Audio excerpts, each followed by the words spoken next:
దక్షిణ అయోధ్యగా పేరుగాంచిన భద్రాచలంలో క్రీస్తు 1674 సంవత్సరంలో భక్తరామదాసు ఆలయాన్ని నిర్మించారు. అప్పుడు నిర్మించిన ఆలయం ఇప్పటివరకు పునర్నిర్మించలేదు. ఇప్పుడు కాంగ్రెస్ హయాంలో పునర్నిర్మిస్తున్నారు.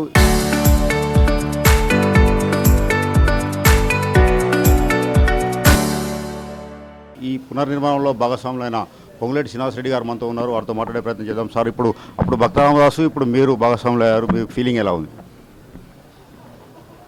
ఇది పూర్వజన్మ సుకృతంగా నేను భావిస్తున్నాను. ఇందిరమ్మ ప్రభుత్వం వచ్చిన తర్వాత గౌరవ ముఖ్యమంత్రి రేవంత్ రెడ్డి గారి నాయకత్వంలోని ఈ ప్రభుత్వం భద్రాద్రి రాములు పుణ్యక్షేత్రాన్ని తప్పకుండా మరింత భక్తులకు సౌకర్యార్థం శాస్త్రయుక్తంగా దీన్ని అభివృద్ధి చేయాలని ఈ ప్రభుత్వం తలంచి 351 కోట్ల రూపాయలతో పనుల కోసం అడ్మినిస్ట్రేటివ్ శాంక్షన్ ఇచ్చి టెండర్లు కూడా కాల్ఫర్ చేయడం జరిగింది. ఇది కాకుండా అదనంగా సుమారు 72-73 కోట్లతో ల్యాండ్ ఎక్విజిషన్ కూడా కంప్లీట్ చేశాం. దీనికి సంబంధించిన పనులు పరిశీలించడానికి పనులు జరుగుతున్నాయి. పనులు పరిశీలించడానికి రావడం జరిగింది.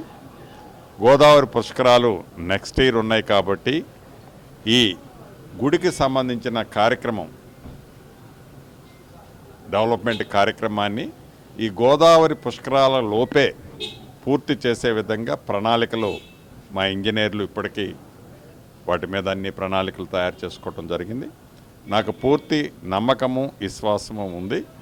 రైట్ టైంలో ఈ టెంపుల్కి సంబంధించిన అభివృద్ధి ఈ రాష్ట్ర ప్రభుత్వం మాటలతో కాకుండా చేతలతో ఏదైతే చేస్తామని చెప్పామో చెప్తున్నామో చేసి చూపిస్తాం. లోపు కంప్లీట్ అవుతాయి అంటారా ఈ పనులు?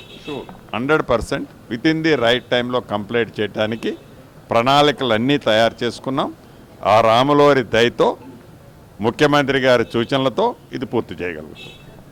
రాములవారి దయతో ముఖ్యమంత్రి గారి సూచనలతో సుమారు 580 కోట్లతో పనులు చేస్తున్నామని, పుష్కరాల్లోపు ఈ పనులన్నీ పూర్తి చేసి భక్తులకు అన్ని సౌకర్యాలు కల్పించేలా ఏర్పాటు చేస్తామని మంత్రి పొంగులేటి శ్రీనివాసరెడ్డి గారు చెప్తున్నారు. వీడియో జర్నలిస్ట్ నాగేందర్తో హరీష్, భద్రాచలం నుంచి.